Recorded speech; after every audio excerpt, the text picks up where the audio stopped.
प्रिय बच्चों, मैं आज आपको अंग्रेज़ों की समाज सुधार के प्रति क्या नीति रही थी, इसकी विवेचना करने जा रहा हूँ। समाज सुधार की प्रक्रिया सतत रूप से चलने वाली प्रक्रिया थी। अंग्रेज़ों से पूर्व भी ये रहा, लेकिन 19वीं शताब्दी में पाश्चात्य शिक्षा एवं संस्कृति के प्रभाव एवं अन्य कारणों से समाज सुधारकों द्वारा भारत में समाज सुधार आंदोलन प्रारंभ किए, किंतु ब्रिटिश सरकार ने भी प्रभावशाली कानूनों के द्वारा सामाजिक कुरीतियों बुराइयों को दूर करने में बहुत ही कम महत्वपूर्ण भूमिका अदा नहीं की। उन्होंने भी इसके संबंध में प्रयास किए। वस्तुतः उनके द्वारा समाज सुधार की यह नीति अकस्मात ही नहीं अपनाई गई थी। अगर हम इसका विवेचन करें तो अशोक के उपरांत अंग्रेज शासकों ने पहली बार भारतीय समाज की कुरीतियों को दूर करने के लिए महत्वपूर्ण प्रयास किए। प्रारंभिक कंपनी ने भारत के धार्मिक एवं सामाजिक मामलों में एक तरह से तटस्थता की नीति अपनाई, लेकिन धीरे धीरे इस तटस्थता की नीति को तोड़ करके कानून द्वारा कन्यावध, दास प्रथा, सती प्रथा, बाल विवाह आदि सामाजिक बुराइयों को दूर करने के लिए सरकार द्वारा आवश्यक कानून बनाए। अंग्रेज़ों की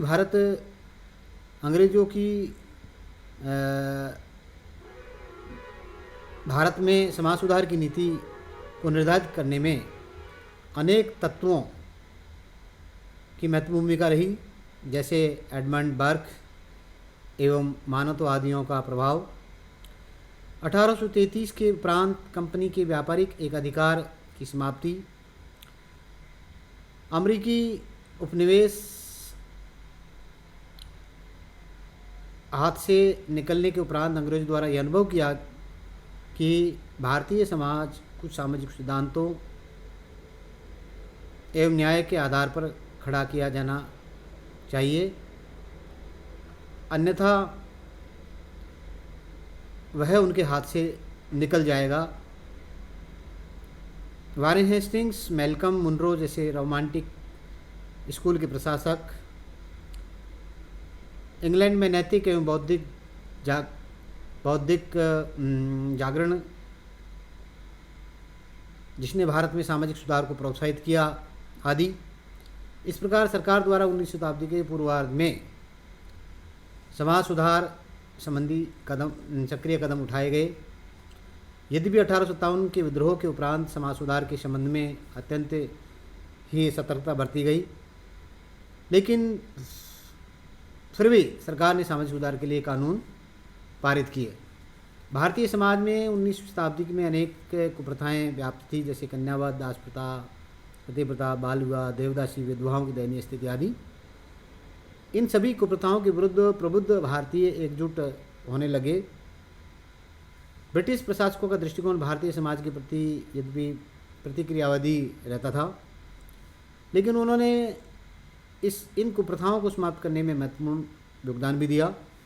कन्यावध की प्रथा भारत में विशेष रूप से राजपूतों एवं जाट, गुजरात एवं कच्छ के झरीजा राजपूताना के राजपूत जागीरदार, मीणा एवं मेव जाति के समृद्ध परिवारों में ये प्रचलित थी।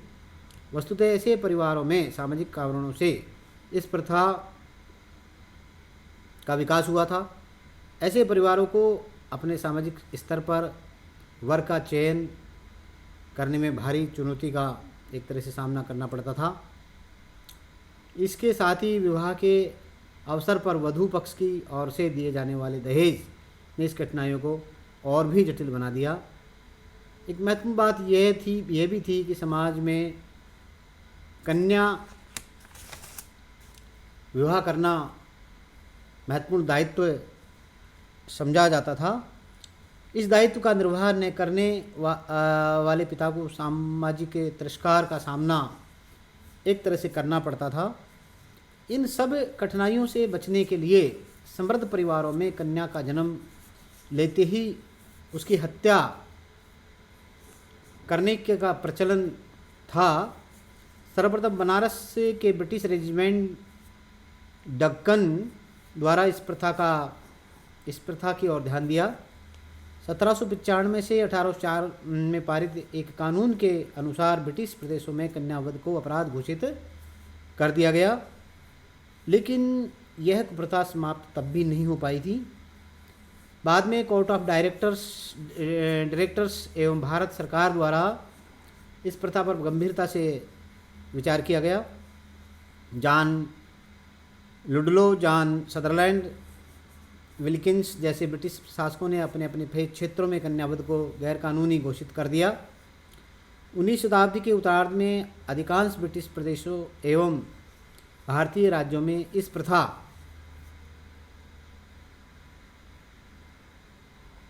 को समाप्त करने के लिए कानून बना दिए। कन्याओं की सुरक्षा के लिए 1870 में यह भी कानून पारित किया कि प्रत्येक बच्चे के जन्म का पंजीकरण आवश्यक है। दास प्रथा भी प्राचीन काल से ही भारतीय समाज में चली आ रही थी।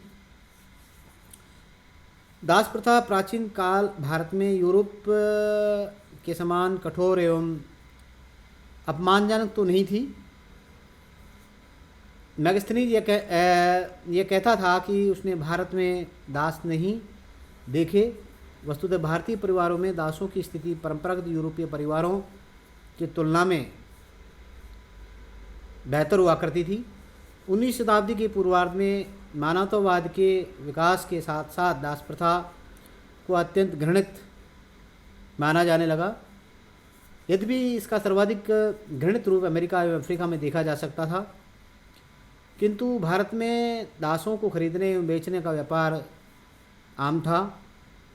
अनेक स्थानों के निर्धन निवासी अभाव के कारण अपने बच्चों एवं स्वयं तक को बेच दिया करते थे।